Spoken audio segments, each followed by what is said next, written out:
Just before Christmas we had an incident where a patient drove into the front doors, and basically that was because some vehicles were parked in the gap that you would normally reverse into.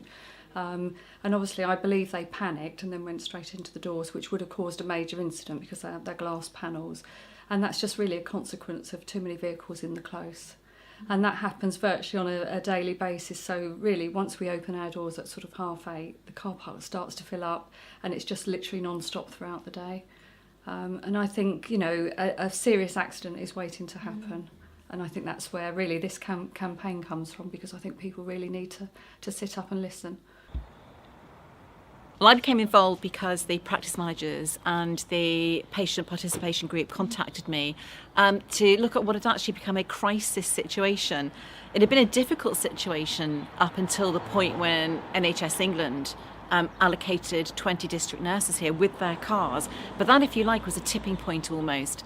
I've been told stories of road rage, a car crashing into a surgery doors, cars mounting the curbs, almost knocking down patients. And we have a situation where we have 20,000 patients in this one area serviced by 3 GP practices. We have an ambulance station, a fire station, a children's nursery, all in this one, a daycare centre, all in this very small area. And you know, Ampthill is growing. We've got Ampthill Heights, Fallowfields, in fact there's lots of growth taking place in Ampthill at the moment, and it almost comes across as though the primary care group, the doctors, the GPs, the healthcare services that everybody uses are like the Cinderella of Ampthill, because they've had none of the investment, none of the 106 money, none of the money that comes with the infrastructural development has come here. Now I know it's gone to schools, and schools are important, but not everybody has children, but everybody needs the doctors. And I think maybe the priority has been slightly wrong.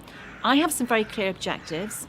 My objectives are to petition Parliament and the Council, to petition the NHS and via the Secretary of State, get back money which I think has gone into NHS England, which should have come here, to squeeze that money out of NHS England and to try and find a solution to alleviate what I think is potentially a dangerous situation here.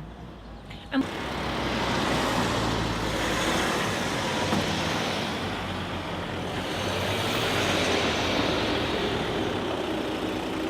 what have the responses been so far?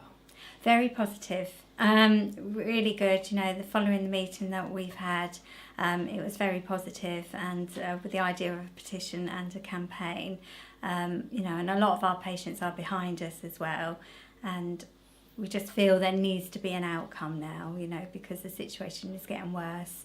The area is growing, we're growing, our patients are coming from outside, you know, from the villages. And between us 3, we've got 20,000 patients.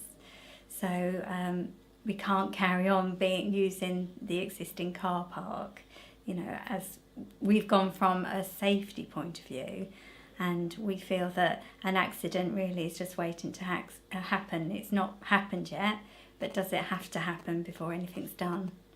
I've actually seen quite a few accidents where cars have actually crashed into each other. So, you know, perhaps minor incidents at the moment, but you can see that developing into bigger incidents later on.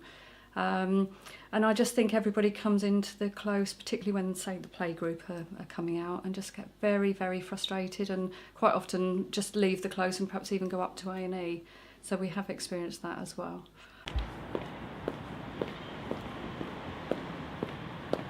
I mean, I spoke to the mayor, we've met with the council, and, you know, it was top of their agenda, but that was sort of 4 or 5 years ago. Nothing's happened, and the area is developing, and we're just not developing. And so, yes, really, we are sort of forgotten about, and we are primary care, and everyone needs us.